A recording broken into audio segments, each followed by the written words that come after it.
బహుజన గీతం బ్రదర్.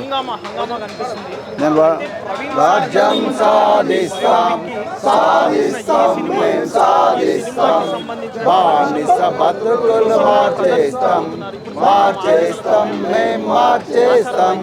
మహాత్మా ఫూలే బాబా సాహెబ్ కాంచీరామ్ ధర్మం పాటిస్తాం, గుండెల నిండుగా ఏనుగే ఉండగా విజయం సాధిస్తాం. వెనుదిరగని ధీరులమై కొత్త చరితను నిర్మిస్తాం, నీలి జెండను చేపట్టి ఈ దేశాన్ని లేస్తాం. జయ హో జయ హో బహుజన్ సమాజ్ పార్టీ, జయ హో జై భీమ్ జై భీమ్ జై భీమ్.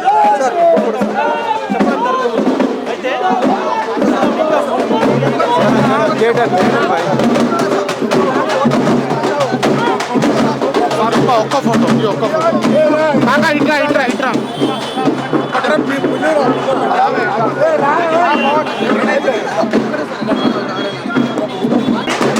ఈ సినిమాని ఈ బయోపిక్ని నాచారానికి సంబంధించిన వైద్యులు ఇంతమంది మధ్య మేము చూడడానికి వస్తుంది, మీకు ఏమనిపిస్తుంది? చాలా ఎక్సైటింగ్గా ఉందండి. మరి ఇంతమంది ప్రజల అభిమానం, సరే సినిమా సంగతి ఎక్కడైనా పోయి కానీ మరి ఇంతమంది ప్రజలు బహుజన్ సమాజ్ పార్టీని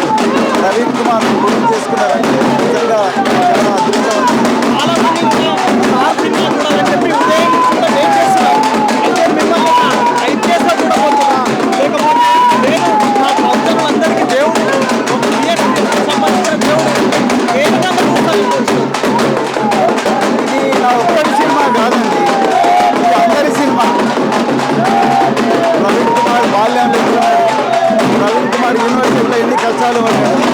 ప్రవీణ్ కుమార్ ఉద్యోగంలో ఎంత సంఘర్షణకు గురైంది. అదేవిధంగా ప్రవీణ్ కుమార్ ఉద్యోగం ఎందుకు వదిలేసింది, ప్రవీణ్ కుమార్ రాజకీయాలకు ఎందుకు వచ్చింది, ఇవన్నీ కూడా ఈ సినిమాలో కనిపిస్తాయి. ఇది నా ఒక్కడి బాధనే కాదు, ఈ దేశంలో ఉండే నాలాంటి వాళ్ళందరి బాధ ఈ సినిమాలో అద్భుతంగా డైరెక్టర్ కూడా తెరకెక్కింది. ఈ సినిమా వల్ల మీరు ఎంతమందిని ప్రభావితం చేయబోతున్నారు?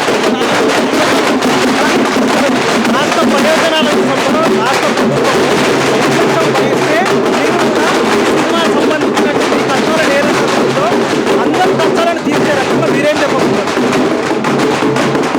అందరూ కూడా వాళ్ళ బాధలతో ఆ బాధల మీద వాయిస్ అనేది బహుజన సమాజ్ పార్టీ.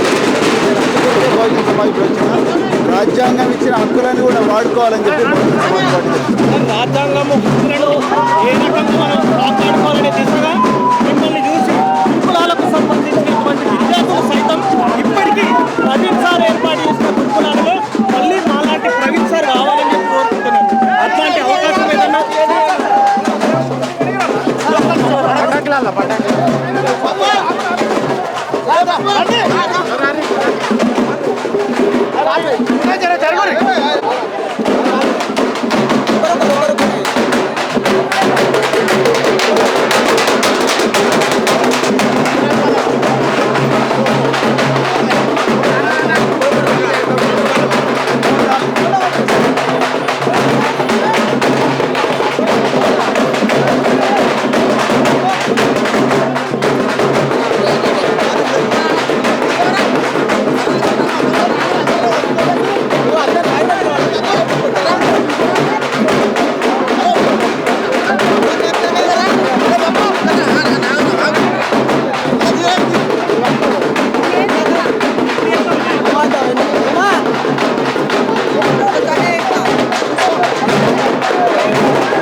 కారులో వచ్చాడు అట్లా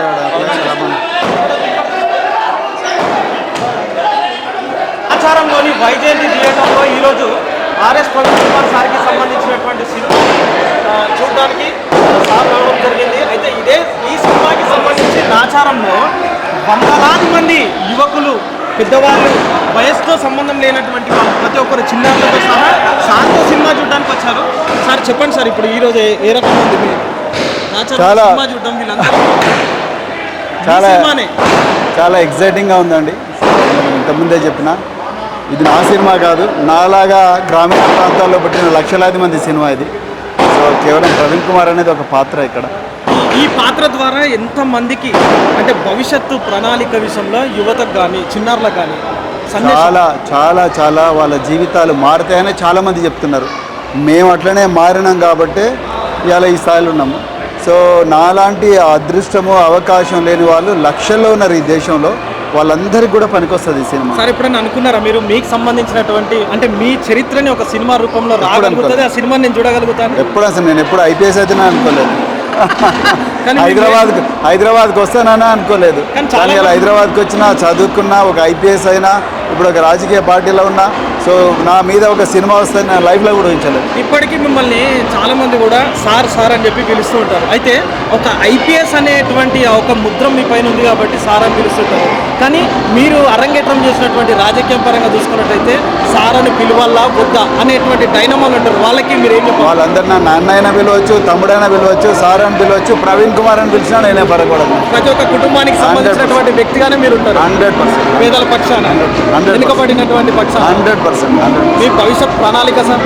భవిష్యత్ ప్రణాళిక ప్రజల కోసం పోరాడడం, ప్రజల కోసం రాజీ లేని గొంతుకగా ఉండడం, తప్పకుండా బహుజనులను పాలకులుగా చేయడం.